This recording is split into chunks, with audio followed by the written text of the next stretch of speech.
బులెటిన్లో breaking news చూస్తున్నాం. ఏపీకి సెనియా తుఫాన్ ముప్పు పొంచి ఉంది. దక్షిణ అండమాన్ సముద్రంలో అల్పపీడనం ఏర్పడింది. ఈ నెల 27 నాటికి ఇది తుఫానుగా బలపడే అవకాశం ఉందని వాతావరణ శాఖ హెచ్చరించింది. రాగల 48 గంటల్లో అల్పపీడనం వాయుగుండంగా మారే అవకాశం ఉందని, దీని ప్రభావంతో ఈ నెల 26 నుంచి ఏపీలో భారీ వర్షాలు కురుస్తాయని అధికారులు తెలిపారు. ప్రకాశం, నెల్లూరు, కడప, అన్నమయ్య, చిత్తూరు, తిరుపతి జిల్లాల్లో తేలికపాటి నుంచి మోస్తరు వర్షాలు కురిసే అవకాశం ఉంది.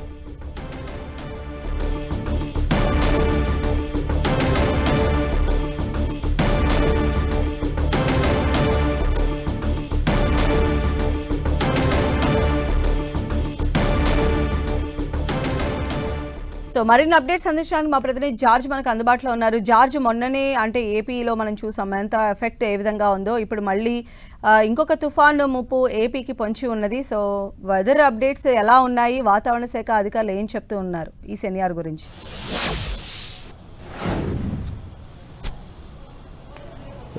ఈ కాలంలో వచ్చే అల్పపీడనాలన్నీ కూడా తుఫాన్లుగా ఏర్పడడానికి అవకాశాలు ఎక్కువగా ఉంటాయి. అయితే ఇప్పుడు చూసుకున్నట్లయితే గనక వరుస తుఫాన్లు చూసుకున్నట్లయితే గనక ఏపీని చుట్టుముడుతున్నాయని చెప్పుకోవచ్చు.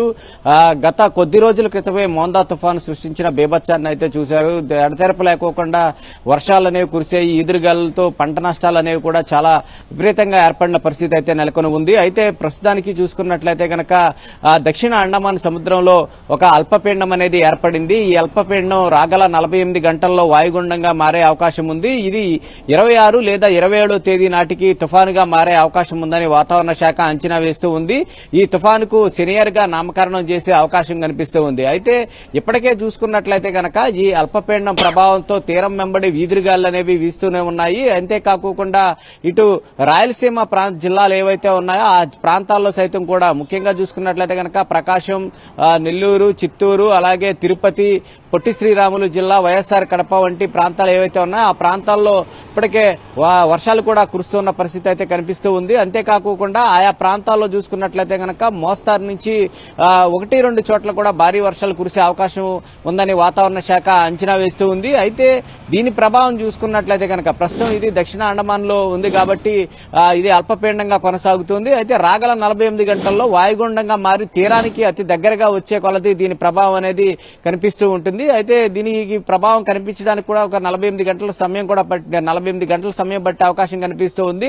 అయితే 26వ తేదీ నుంచి దీని ప్రభావం అనేది ఏపీ వ్యాప్తంగా ఉండే అవకాశం ఉన్నట్లు వాతావరణ శాఖ అంచనా వేస్తూ ఉంది. 26 నుంచి 30 వరకు దాదాపుగా 5 రోజుల పాటు కూడా దీని ప్రభావం ఉండే అవకాశం ఉందని వాతావరణ శాఖ అంచనా వేస్తూ ఉంది. దీని ప్రభావం అంటే ముఖ్యంగా చూసుకున్నట్లయితే గనక మోస్తారు నుంచి భారీ వర్షాలు కురిసే అవకాశం ఉంది. అలాగే 1-2 చోట్ల కూడా భారీ నుంచి అత్యంత భారీ వర్షాలు దాదాపుగా 21 సెంటీమీటర్ల వర్షపాతం కూడా నమోదవడానికి అవకాశాలు ఎక్కువగా ఉన్నట్లు వాతావరణ శాఖ అంచనా వేస్తుంది. అంతేకాకుండా అది తీరానికి వచ్చే కొలది గాలుల వేగం కూడా అమాంతంగా పెరిగే అవకాశం ఉంది. సముద్రపు అలల ఉధృతి కూడా చాలా ఎక్కువగా పెరిగే అవకాశం ఉందని వాతావరణ శాఖ అయితే అంచనా వేస్తూ ఉంది. ఇప్పటికే రైతులకు సైతం కూడా తగు ముందస్తు జాగ్రత్తలు తీసుకోవాలని హెచ్చరికలు జారీ చేశారు. ఎందుకంటే ఇప్పుడు అన్ని కూడా పంటలు చేతికి వచ్చే సమయం కాబట్టి సాధ్యమైనంత వరకు కూడా ఏవైనా పంటలను గనక కోసి ఉన్నట్లయితే గనక వాటిలన్నింటిని కూడా కుప్ప వేసుకోవడం, లేదంటే నూర్చుకొని ఆ ధాన్యాన్ని దాచుకోవడం వంటివి చేయాలి. లేకపోతే